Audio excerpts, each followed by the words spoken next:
لكم قبل كده في ستوري ان انا بخاف افتح الدي ام بتاعه انستجرام، بخاف افتح الدي امز.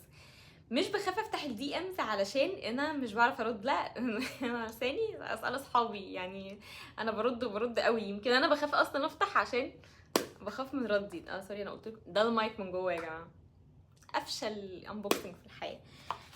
مش عشان انا بخاف او حاجه، لا هو عشان انا عندي مشكله في الناس اللي مش بتعرف حدودها. يعني مش بتعرف تقول ايه لمين. يعني مش معنى ان انا الاكونت بتاعي بابليك ان يديك الحق ان انت تتخطى حدودك باي شكل من الاشكال. حدود بقى اخلاقيه، حدود في التدخل في حياه البشر، حدود في انك تقرر ان انت تكون الشخص الاعظم اللي بيدي نصايح للناس بطريقه قليله الادب. كل الحاجات دي. يعني كان عندي تجارب سيئه جدا في الدي امز بتاعت انستجرام بشكل خاص يعني. ودي خلتني ان انا